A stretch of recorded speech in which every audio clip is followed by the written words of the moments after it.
राधे राधे दोस्तों, आइए सुनते हैं श्रीमद् भागवत गीता का 17वां अध्याय।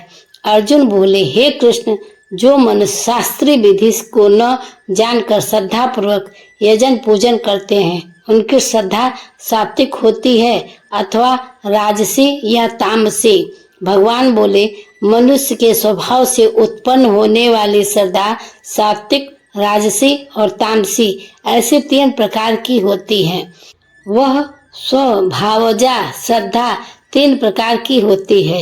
ये भारत, सभी मनुष्यों की श्रद्धा उनके अंतःकरण के अनुरूप होती है। यह मनुष्य श्रद्धा में है, इसलिए जो जैसी श्रद्धा वाला है वैसा ही उसका स्वरूप अर्थात वैसी ही उसकी निष्ठा स्थित है। उस श्रद्धा निष्ठा की पहचान कैसे हो? सात्विक मनुष्य देवताओं का पूजन करते हैं, राजस मनुष्य यक्ष राक्षसों तथा तामस मनुष्य भूत प्रेत की पूजन करते हैं। अश्रद्धालुओं की पहचान क्या होती है भगवान? अश्रद्धालु मनुष्य दंभ, अहंकार, कामना, आसक्ति और हठ से युक्त होकर शास्त्रीय विधि से रहित घोर तप करते हैं और अपने पंच भौतिक शरीर को तथा मुझसे विरुद्ध चल करके अंतःकरण में स्थित मुझे ही कष्ट देते हैं। ऐसे अज्ञानी मनुष्य को तू असुर स्वभाव वाला समझ। अभी तक आपने पूजन और तप से श्रद्धालु अश्रद्धालु मनुष्यों की पहचान बताई, परंतु जो पूजन तप आदि नहीं करते उनकी पहचान किससे होगी? भोजन की रुचि से उनकी पहचान हो जाएगी, क्योंकि भोजन तो सभी करते हैं, अतः सबको आहार भी 3 तरह का प्रिय होता है। ऐसे ही यज्ञ, तप और दान भी 3 तरह के प्रिय होते हैं। उनके इस भेद को तो सुन। सात्विक मनुष्य की रुचि किस आहार में होती है? आयु, सत्वगुण, बल, आरोग्य, सुख, प्रसन्नता को बढ़ाने वाले, स्थिर रहने वाले, हृदय को बल देने वाले, रस युक्त और चिकने ऐसे भोजन के पदार्थ सात्विक मनुष्य को प्रिय होते हैं। राजस मनुष्यों की रुचि किस आहार में होती है? अधिक कड़वे, खट्टे, नमक वाले, गरम, तीखे, रूखे और दाहकारक भोजन के पदार्थ राजस मनुष्यों को प्रिय होते हैं, जो कि दुख, शोक और रोग देने वाले होते हैं। तामस मनुष्यों की रुचि किस आहार में होती है? अधपके, रस रहित, दुर्गंधित, मदिरा, प्याज, लहसुन आदि बासी, जूठे और महान अपवित्र मांस, मछली, अंडा आदि भोजन के पदार्थ तामस मनुष्यों को प्रिय होते हैं।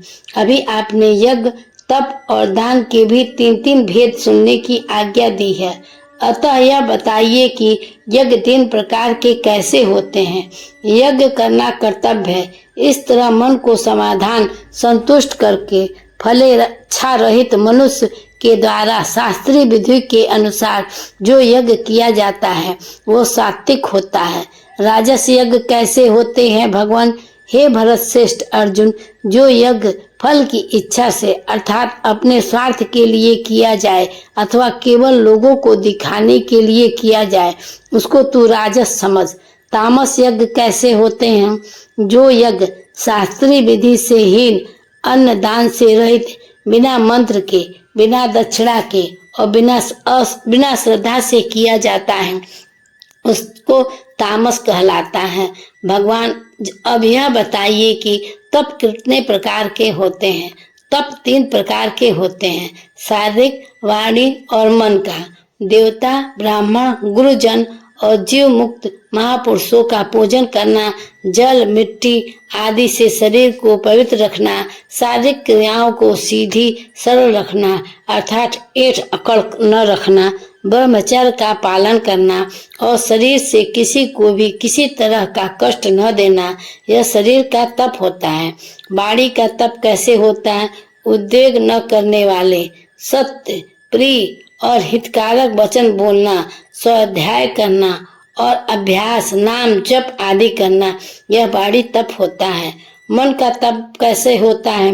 मन की प्रसन्नता, सभ्य भाव, मननशीलता, मन का निग्रह और भावों की शुद्धि, यह मन का ताप है। उपर्युक्त 3 प्रकार के तप यदि परम श्रद्धा से युक्त फले इच्छा रहित मनुष्य के द्वारा किया जाता है तो वह तप सात्विक कहलाता है। राजस तप क्या होता है भगवान? जो तप अपने सत्कार, मान और पूजा के लिए किया जाए अथवा दूसरों को दिखाने के भाव से किया जाता है, वह इस लोक में अनिश्चित और नाशवान फल देने वाला तप राजस तप होता है। तामस तप क्या होता है? जो तप मूढ़ता पूर्वक हठ से अपने को पीड़ा देकर अथवा दूसरों को कष्ट देने के लिए किया जाता है, वह तप तामस तप होता है। भगवान अब यह बताइए कि दान 3 प्रकार के कैसे होता है। दान देना कर्तव्य है। इस भाव से जो दान प्रयुक्त पार की भावना से रहित होकर देश काल और सुपात्र को प्राप्त होने पर दिया जाता है, वह दान सात्विक होता है। राजस दान क्या होता है? जो दान प्रयुक्त पाने के लिए अथवा फल की इच्छा रखकर देना पड़ रहा है, ऐसे दुख पूर्वक दिया जाता है, वह दान राजस दान होता है। तामस दान क्या होता है? जो दान बिना सत्कार के तथा अवज्ञा पूर्वक अयोग्य देश और काल में कुपात्र को दिया जाता है, वह दान तामस होता है। श्रद्धालु मनुष्य शक्ति विहीन यज्ञ, तप और दान की क्रियाओं को कैसे आरंभ करे महाराज? ओम, तत् और सत, इन तीनों नामों से जिस परमात्मा का निर्देश किया गया है, उस परमात्मा ने सृष्टि के आरंभ में वेदों, ब्राह्मणों और यज्ञों की रचना की है। अतः परमात्मा का नाम लेकर ही यज्ञ आदि क्रियाओं का आरंभ करना चाहिए। ओम का प्रयोग कहाँ होता है भगवान? वैदिक सिद्धांतों को मानने वाले मनुष्य की शास्त्रीय विधि से नियत यज्ञ, दान और तप रूप क्रियाएं सदा ओम का उच्चारण करके ही आरंभ होती हैं। तत् का प्रयोग कहाँ होता है?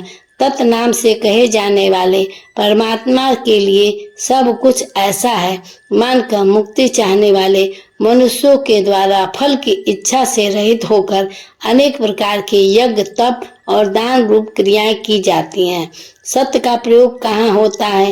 हे परार्थ, परमात्मा के सत्य नाम का प्रयोग सता मात्र में तथा और श्रेष्ठ भाव में किया जाता है। प्रशंसनीय श्रेष्ठ कर्म के साथ भी जो सत्य शब्द जोड़ा जाता है, यज्ञ, तप और दान में मनुष्य की जो स्थिति, निष्ठा, श्रद्धा है, वह भी सत्य कही जाती है। कहाँ तक कहा जाए, उस परमात्मा के लिए जो कर्म किया जाता है वह सब सत्य कहा जाता है, असत कर्म कहे जाते हैं। भगवान, हे पार्थ, अश्रद्धा से किया हुआ हवन, दिया हुआ दान और तपा हुआ तप तथा और जो कुछ किया जाए वह सब असत कहा जाता है। उनका फल न यहाँ होता है न मरने के बाद ही होता है, अर्थात उसका फल सत्य ही फल होता ही नहीं है। राधे राधे। इस प्रकार से 17वां अध्याय समाप्त हुआ। ऐसे ही भक्ति से जुड़ी बातों को जानने के लिए हमारे चैनल को सब्सक्राइब करें और घंटी का बटन दबा दें।